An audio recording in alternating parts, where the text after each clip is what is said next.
Bueno, estimados alumnos, continuamos entonces con la clase. Supongo entonces pudieron ver lo de los youtubers y pudieron ver por lo menos estos segmentitos de la película con la cual después vamos a pensar y planificar el trabajo práctico.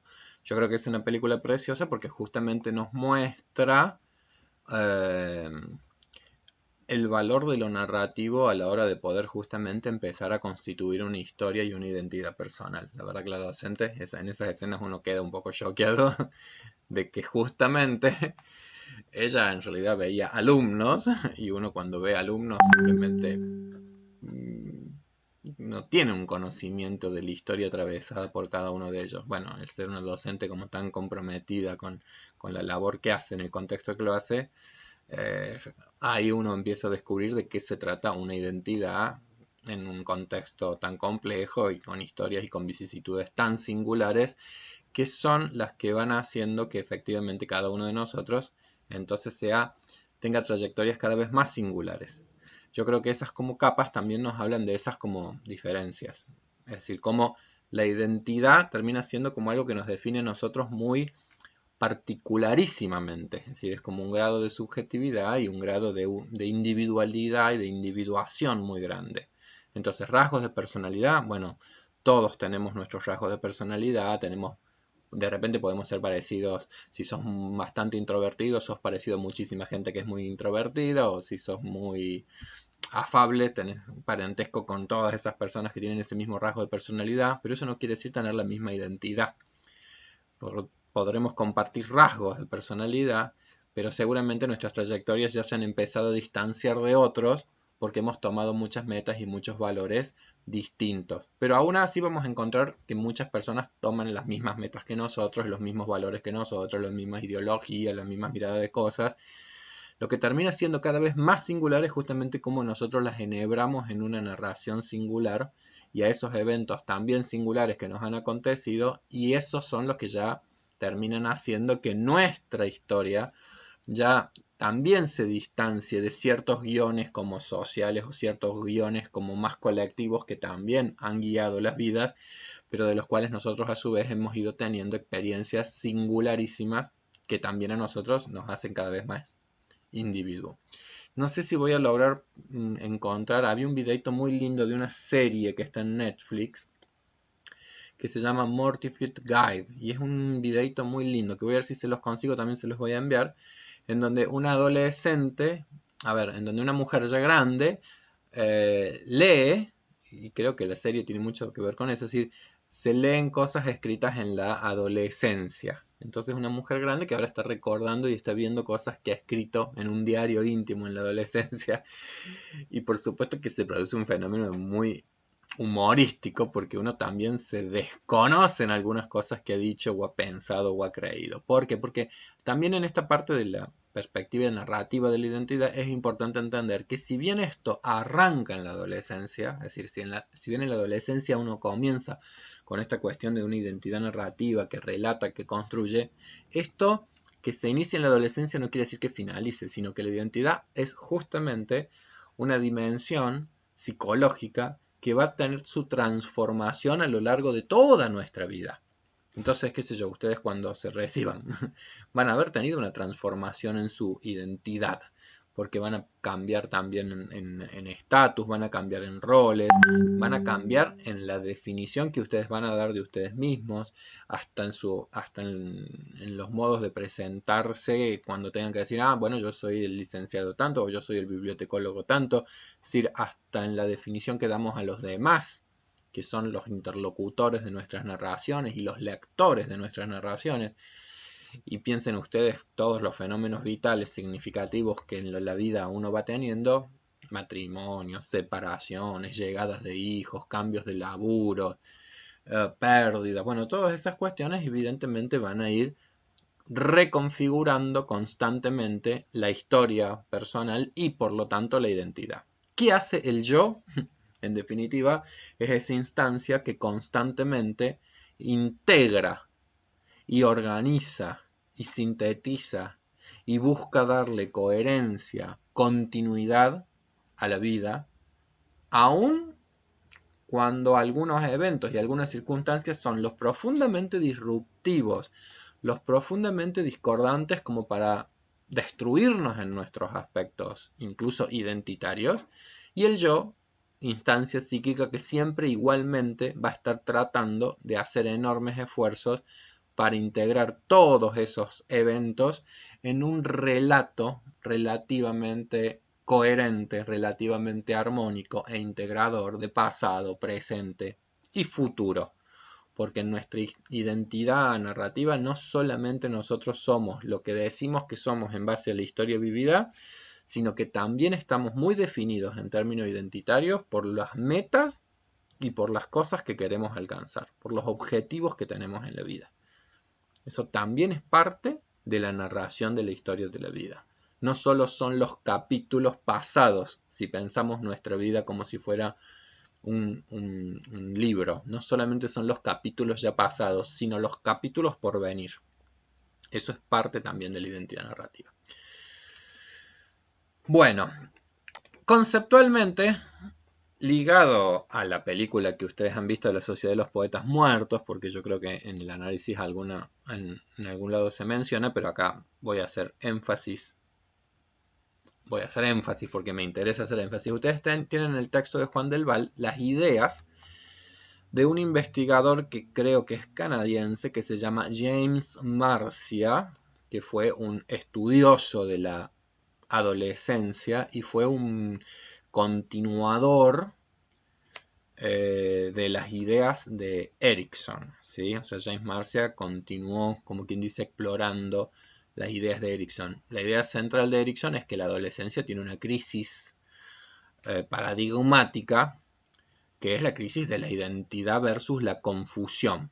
Y por lo tanto, el logro, podríamos decir, de identitario o de repente una cuestión de confusión y de difusión y de no saber exactamente qué es lo que uno quiere hacer en la vida. Y de nuevo, recuerden que Erikson siempre lo planteaba como una alternancia y una contradicción que en todos estaría presente, y aun cuando uno tiene ciertas seguridades o ciertos logros, no quiere decir que uno no transite también por situaciones o por momentos o por cuestiones que sean del orden de lo confusional. Yo ayer charlaba justamente con un alumno adolescente que está en la transición hacia del estudio, de los estudios secundarios a los estudios universitarios. Y entonces, bueno, charlábamos de cuáles eran sus inclinaciones, gustos, su elección vocacional, que ya está como decidido. Entonces, claro, y está como muy seguro de lo que quiere hacer, entonces uno recupera también de repente las propias historias. Entonces yo recordaba en mi adolescencia y el momento como de pasaje de la escuela secundaria a los estudios universitarios, que bueno, fueron una posibilidad por suerte en mi vida. Yo estaba entre, si me interesaba la psicología, que es a lo que me dediqué, digamos, pero no es que estuviese tan seguro. Entonces empecé en estudio de psicología, estaba también con deseos tal vez de hacer comunicación social, periodismo, letras clásicas. Tuve formación en el Colegio Montserrat y la verdad que me gustaba mucho el latín y el griego, entonces por ahí podía ser una opción también para dedicarme al estudio de las letras. Actualmente hubiera elegido letras modernas. En ese momento estaba entusiasmado con las letras clásicas. Y otra opción, bueno, y otra cosa que me interesaba fue inglés. Y de hecho, al segundo año, es decir, escogí finalmente empezar con estudios de psicología, pero cuando iba en segundo año de psicología, además de psicología, empecé a hacer también algunas materias de la carrera de inglés, con la típica omnipotencia de la adolescencia, de creer que uno puede hacer muchísimas cosas en simultáneo, cosa que descubrí en un año y medio, que era absolutamente imposible. Son aprendizajes que uno va haciendo en la vida, ahora lo puedo contar porque ya se integró en una historia, porque ya es parte de un pasado que también me define identitariamente, con mis logros y con mis fracasos. Me acuerdo los bochazos que iba recibiendo en inglés, que fueron los que me decidieron decir, no, no se puede hacer todo, más vale que me concentre en lo que sí puedo, pero la identidad, ahí uno empieza como a descubrir, digo que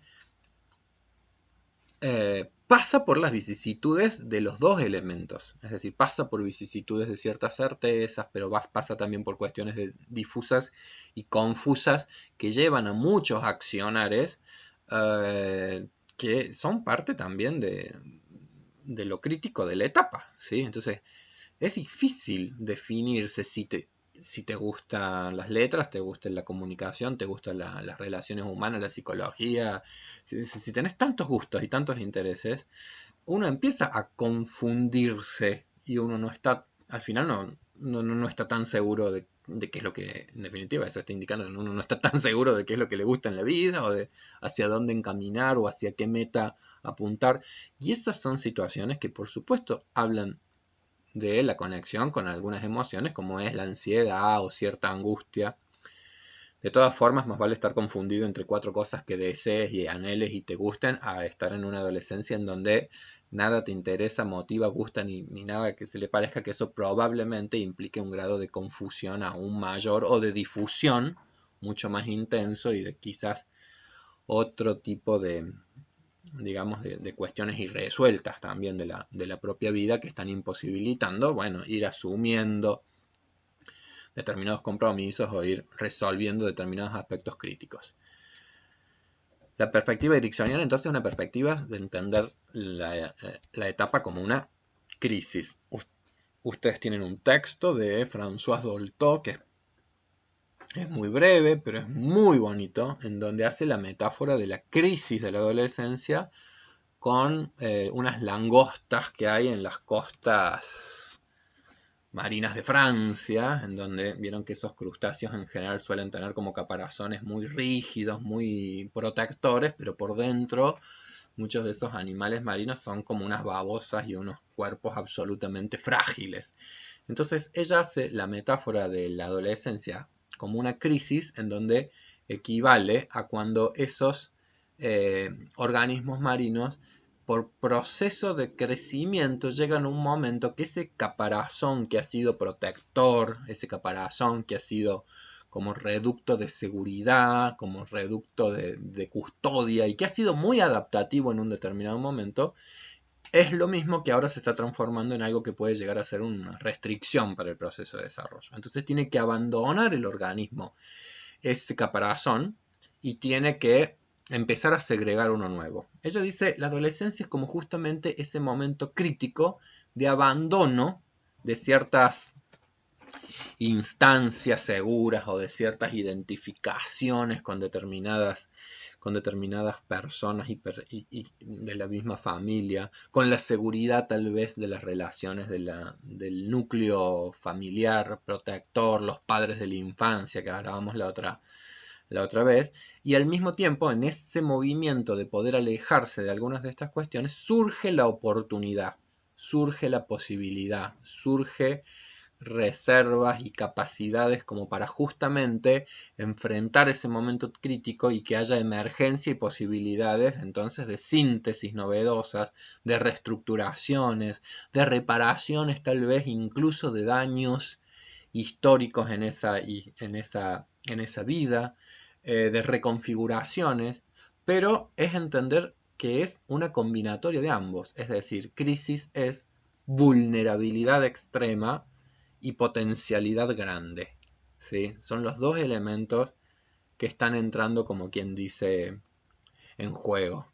Entonces, las personas en la etapa adolescente están especialmente sensibles a todo tipo de cosas que se digan y que se anuncien, aun cuando estén las personas muchas veces muy mudas y muy calladas, que eso es prototípico también de la adolescencia. Entonces, pareciese como un desinterés muchas veces vital y en realidad no se trata de un desinterés, sino que la mudez muchas veces es la expresión de estar viviendo una situación que es incómoda, que es extraña, que es atemorizante en muchos aspectos, pero que también está llena de imágenes desiderativas de uno mismo a futuro, que puede ser una etapa también muy plena de proyectos, de sueños grandes y ambiciosos, y de expectativas y de anhelos de descubrimiento ya de las cosas que caracterizan a la vida adulta, la sexualidad, todas las cuestiones que hacen a las curiosidades por ese mundo adulto que también al cual uno se va acercando. Bueno, dicho todo esto, entonces, este autor Marcia, ¿qué es lo que hace? Complejiza un poco más esa como dicotomía con la cual Erikson presenta la crisis. Es decir, porque Erikson en general presenta cada crisis como una dicotomía. Es decir, bueno, o logra, aunque bien explique que se trata de una integración de los componentes egosintónicos y egodistónicos. Pero más allá de eso, sigue siendo como una mirada más dicotómica. Entonces este autor como que complejiza el modelo y ayuda a entender mejor, creo yo, que al ser un largo proceso, el de la construcción identitaria en la adolescencia, como que este autor Marcia considera que, bueno, que en realidad va a pasar por distintos momentos, en donde es esperable que probablemente en los inicios de la adolescencia predominen los componentes distónicos, predominen cuestiones de confusión, predominen cuestiones de difusión, haya aspectos que sean eh, eh, cuasi patológicos. Y voy a tratar de ser como lo más claro en ese punto. Hay un texto que no tenemos no está dentro de los materiales obligatorios, pero en el texto de Griffith Moreno lo mencionan en un apartado. En el texto de Griffith Moreno lo mencionan. Hay un autor argentino que se llama Mauricio Nobel, si no me equivoco, creo que es Mauricio, me puedo estar confundiendo, pero no, creo que es Mauricio Nobel, que habla de el síndrome de la adolescencia normal. Síndrome de adolescencia normal. En realidad, cuando uno habla de un síndrome, piensa en enfermedades, porque un síndrome es un conjunto de signos y de síntomas ligados a una patología. Pero este autor hace un juego de palabras interesante, que es hablar de el síndrome de la adolescencia normal. Es decir, este autor ¿qué considera? Es normal esperar que en la adolescencia se produzcan ciertas cualidades o ciertas características que si ocurriesen en otras etapas vitales, uno podría pensarlo como sintomáticas. Entonces, si uno pensara en una persona adulta que tiene cambios del humor muy, muy constantes y pasa de euforias gigantescas e intensas a depresiones profundas, uno diría, y esto no es muy saludable, porque uno en la adultez espera cierta regulación y estabilidad emocional. Ahora, ¿y si eso ocurre en un adolescente? Y mira, diría Mauricio Nobel, si eso pasa en un adolescente, eso es parte de un síndrome normal. Es decir, en la adolescencia es esperable que se produzcan profundísimas fluctuaciones en el estado de ánimo. Libro de Ana Frank, como yo les decía, un día que dice que está con la vida, que ve los árboles y que qué sé yo, y que la naturaleza y que Dios y que las cosas se hacen presentes. Entonces está como en un momento de regocijo y de encuentro con la naturaleza, con la vitalidad, con la energía, con no sé qué.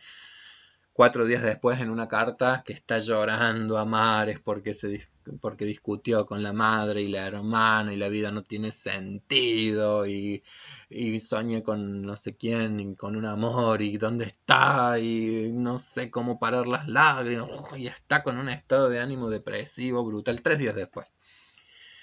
¿Eso es una locura? No, eso es adolescencia normal. Eso es adolescencia normal. Entonces, bueno, uno tal vez ya es adulto y pasa por la puerta de la disquería Edén y ve que hay chicas de 13 años que han estado una noche entera en carpa para ver qué sé yo, Justin Bieber. Y estuvieron no sé cuántas horas tomando frío para conseguir una entrada para estar en la primera fila de un grupo de chicas que están gritándole a un ídolo. Entonces, si eso lo hiciera una persona de 40, bueno, a veces queda también un resabio de esas épocas y bueno, de vez en cuando uno hace algún tipo de locura de ese tipo, eh, pero nos parecería un poco extraño, ¿sí? Eh, nos parecería tal vez exagerado o nos parecería adolescente, nos parecería... Y es que lo es.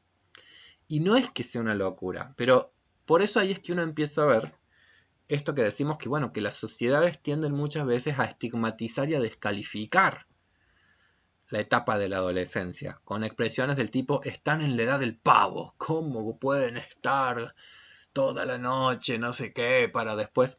Bueno, pueden estarlo, y es importante para la vida algunos comportamientos que son parte de este síndrome normal. Adhesión a ídolos e ideales muy grandes, adhesiones muy intensas a ídolos y a la Ana Frank cuenta de que lo que primero que hizo cuando estaba en esa habitación que iba a ser como su lugar del encierro fue poner las estampas de las actrices famosas de la época que eran como sus ideales de época.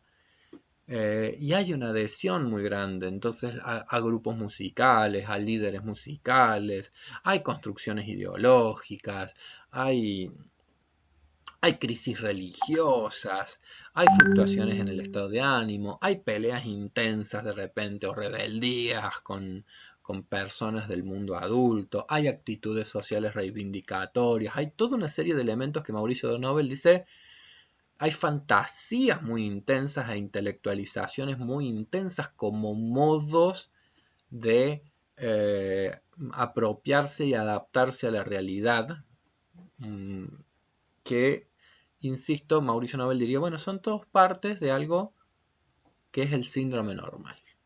Es normal, es esperable y al mismo tiempo, y esto sí es muy importante, es transitorio. ¿Se comprende? Es decir, al mismo tiempo es transitorio. Por eso en esa película que yo digo, no película, en esa serie que digo que es Mortified Guide, cuando una persona adulta reencuentra sus diarios de juventud, uno un poco se sorprende de las cosas escritas porque uno en algún punto no puede creer que uno sea esa misma persona que tal vez, qué sé yo, tenía el grado de fanatismo que tenía con determinado personaje, ¿sí? Qué sé yo, me acuerdo cuando era adolescente, me gustaban mucho las disciplinas deportivas, me gustaba mucho el tenis, eh, me gustaba mucho más verlo que jugarlo, porque yo siempre fui como medio OJ en todas las disciplinas deportivas. Pero uno en la adolescencia tiene muchas veces muchas pasiones, muchas cosas. Entonces yo jugaba al ajedrez, me encantaba el ajedrez, me gustaba, qué sé yo, me gustaba el paddle, el tenis, el paddle. Ahí estoy hablando, se me cayó la edad.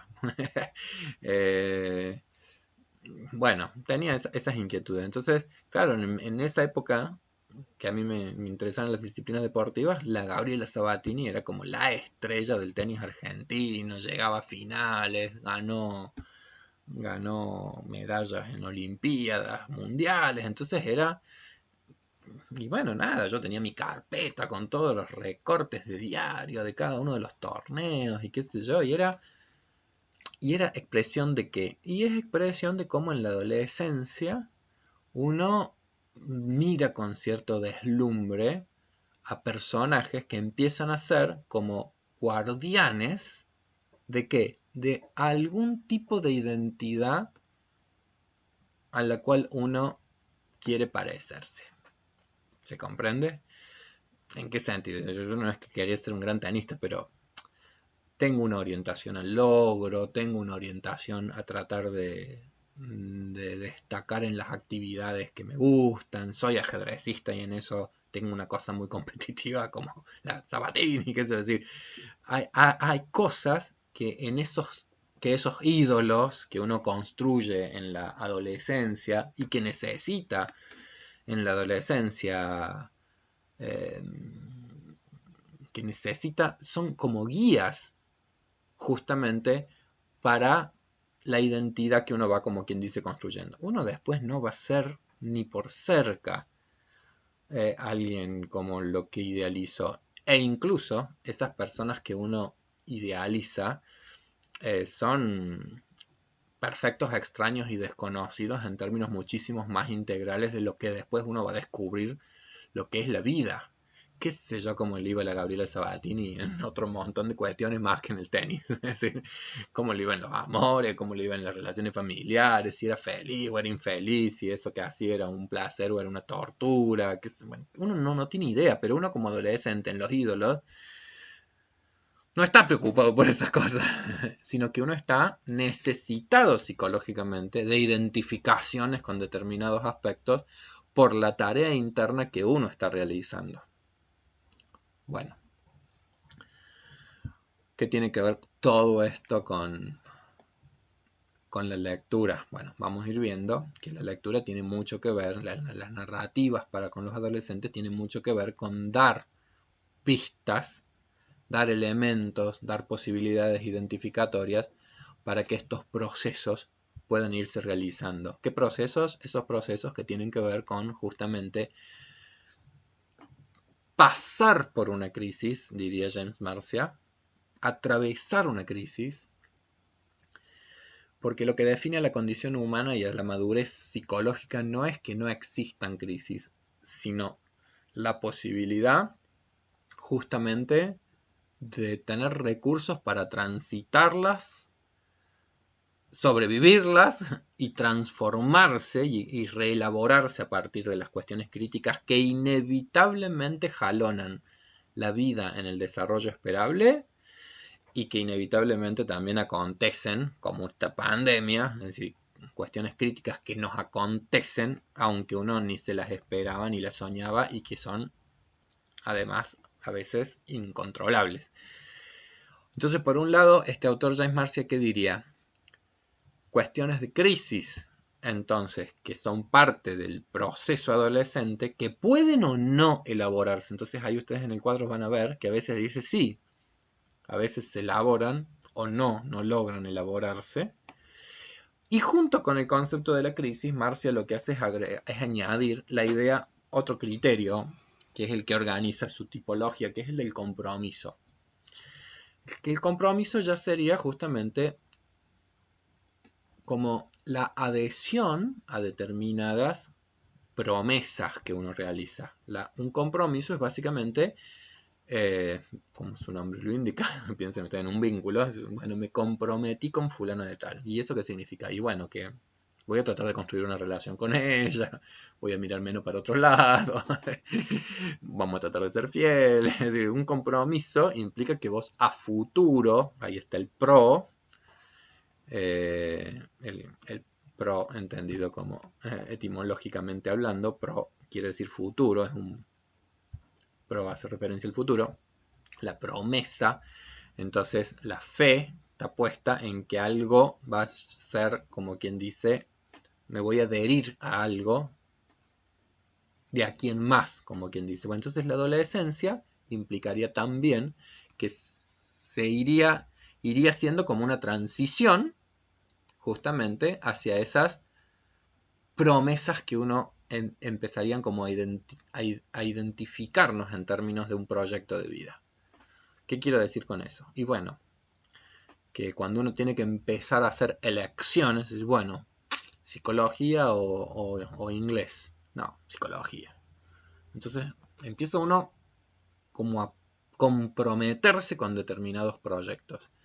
Y me gustaba periodismo y me gustaba letras, y pues no puedo hacer todo. Entonces el compromiso implica muchas veces elecciones y asunciones con la angustia de tener que hacer abandono también a algo muy omnipotente de la adolescencia, que es creer que tal vez uno puede hacer muchísimas cosas.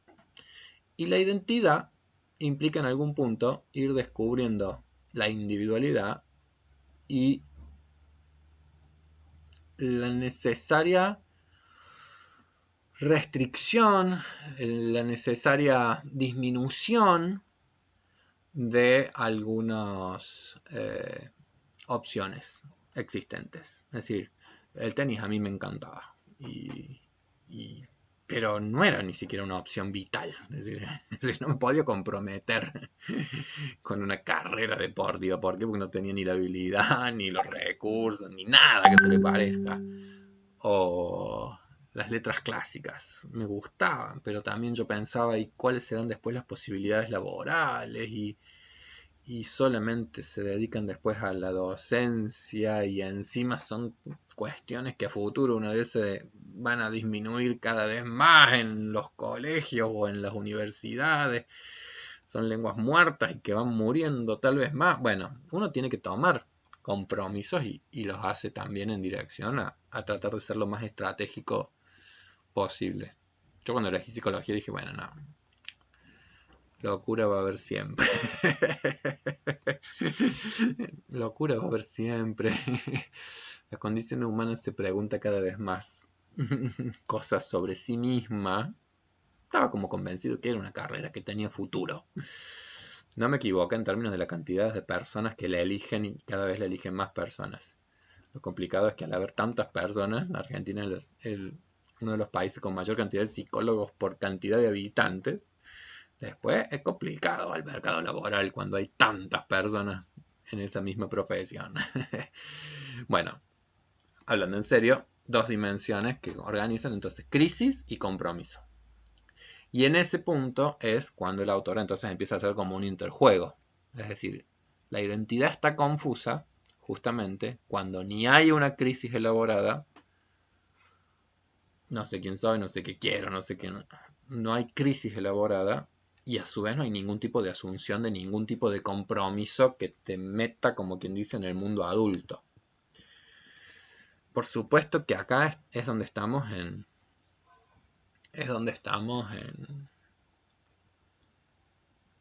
las situaciones más delicadas y de mayor vulnerabilidad en la adolescencia. Cuando vean la película, van a tratar de identificar y van a ver que hay adolescentes que están en un grado de confusión vital muy grande y que además se empieza a evidenciar muchas veces justamente en el comportamiento antisocial, en la imposibilidad de establecer lazos amorosos, en la imposibilidad de poder generar un proyecto de vida más productivo, en la imposibilidad de llegar a asunciones y a compromisos ideológicos en distintas cuestiones, con mayores riesgos de huida del mundo adulto a través, qué sé yo, de grupos con subculturas muy antisociales o con el escape que implican el consumo de sustancias, la huida a los mundos de las drogas, el alcohol, es decir, todo lo que implica en algún punto no asumir la realidad adulta y las exigencias de la vida adulta. Entonces, evidentemente que la adolescencia confusa es un momento, es la parte como más vulnerable del asunto. Hay otro estilo adolescente que sería lo que James Marx diría es la adolescencia hipotecada. No sé si en el texto de Del Val lo menciona como hipotecada o con otro término.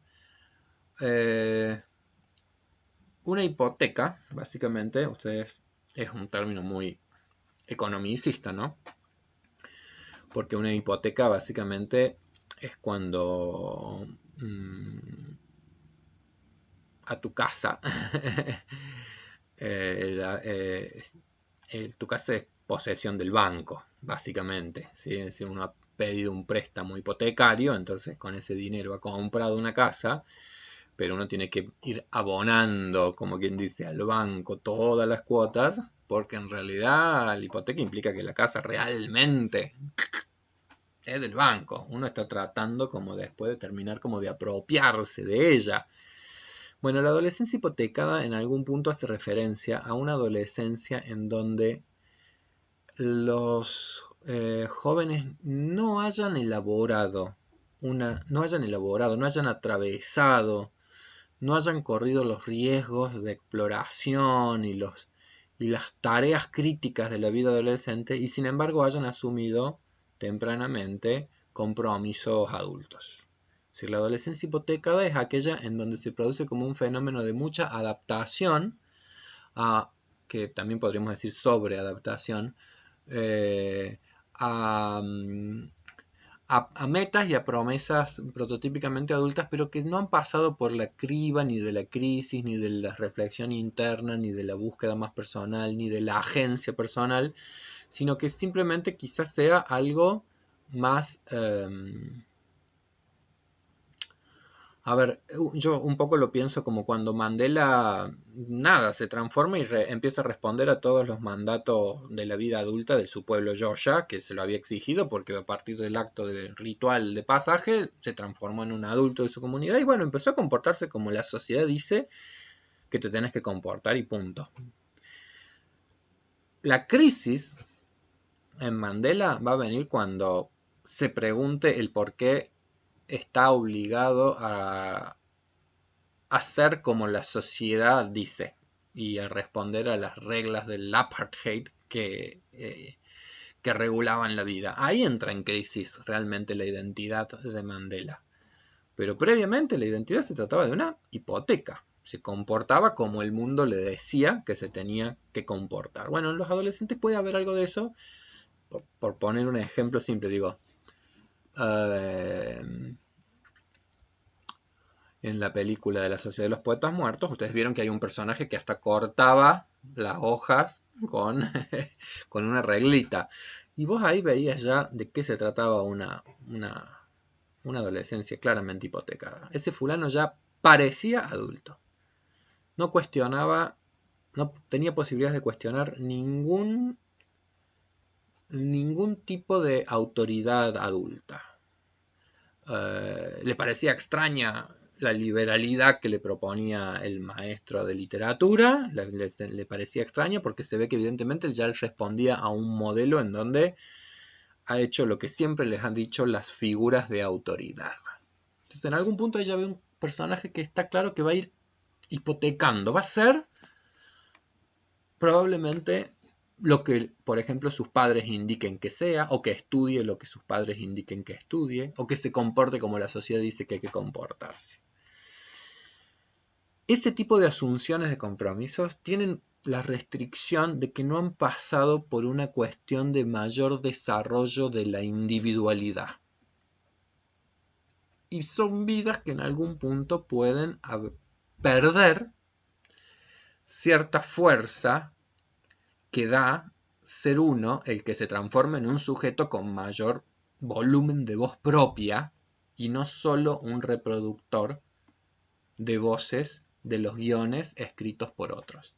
¿Se comprende? Es decir, si volviéramos al esquema de la autoría, la adolescencia hipotecada no es una adolescencia tan vulnerable como la de la difusión, pero es una adolescencia en donde la voz propia no tiene tanta capacidad para emerger y en algún punto tendría que ver con esto de que uno no termina de ser el autor de su vida, sino que tal vez si al final estudias lo que te dijeron que tenés que estudiar o crees lo que te dijeron que hay que creer y no pasaste por una crisis religiosa y una crisis existencial y preguntarte qué es la vida, qué es el mundo, qué es la vida, qué es la muerte, es Dios, existe Dios, no existe Dios.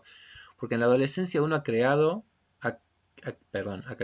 ha creído, ha visto las cosas con los ojos que los adultos significativos nos han dado y uno los ha tomado muchas veces acríticamente, como quien dice. Entonces, qué sé yo, si yo pensara en mi propia historia familiar, yo vengo de una historia familiar en donde a partir de experiencias de un abuelo paterno y las narrativas que llegaban en mi vida por esa vía, por el lado de esa abuela o por la otra familia, que era como una familia muy radical, pero este abuelo muy antiperonista por experiencias vividas por él.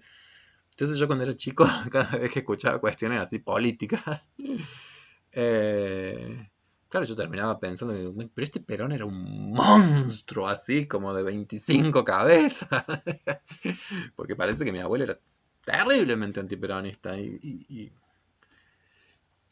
Y claro, entonces digo, uno cuando es adolescente puede también quedar atrapado en visiones de mundo y en ideologías que los otros significativos han tenido.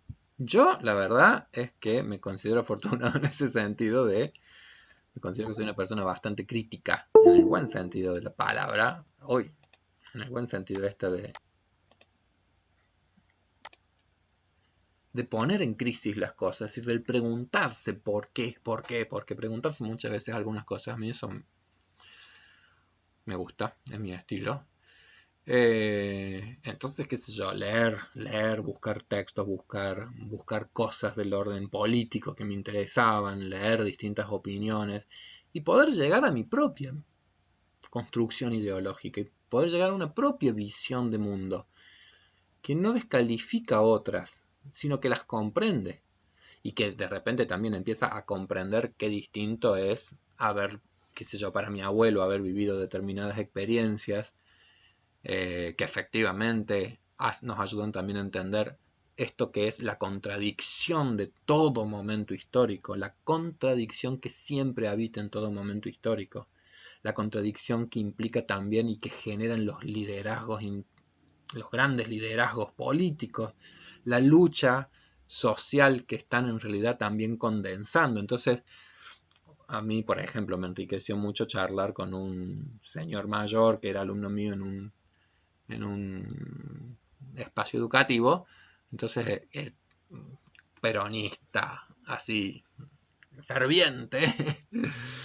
eh, entonces, claro, él me decía, yo vengo de una familia en donde las primeras vacaciones tuvieron que ver con un aguinaldo que fue institución de Perón. Y lo que más me acuerdo es cuando mi padre nos llevó por primera vez a un bar y nos pudimos sentar, como veíamos que hacían muchas personas, y pedirnos un cafecito.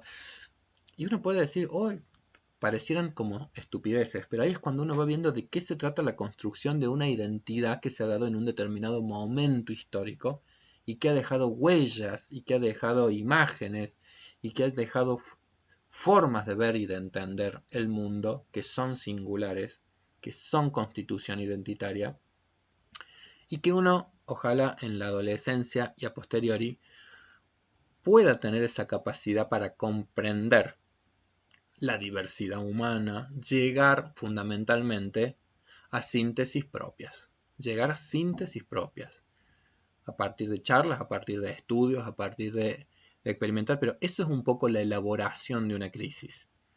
Llegar a tu síntesis en términos de tus creencias religiosas, de tus ideologías, de tu modo de entender el mundo, de tu modo de entender las cosas.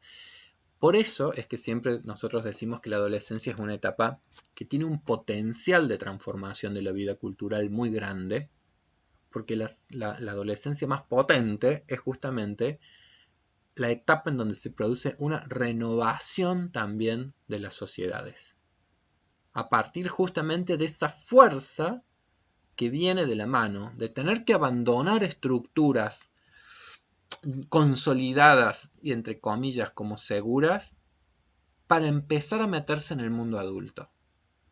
Para empezar a meterse en el mundo adulto. Entonces, evidentemente que los que generan nuevas voces y posibilidades de transformación de cultura no son quienes estén pasando por una adolescencia hipotecada, que adhieran muy acríticamente a lo ya dicho por otros, sino que los que realmente más le aportan es aquellos adolescentes que hacen ruido, aquellos adolescentes que generan ciertas conflictividades, es decir, aquellos adolescentes, qué sé yo, hace unos años atrás los movimientos de Greenpeace, es decir, movimientos que personas muy jóvenes que empiezan a, pues, bueno, pongamos el foco en este mundo que se viene, que se va al bombo si lo seguimos maltratando como lo estamos maltratando. En este momento los movimientos veganos, los movimientos vegetarianistas, todo el movimiento femenino, todo el movimiento feminista, perdón, se enriquece en este momento de las generaciones más jóvenes.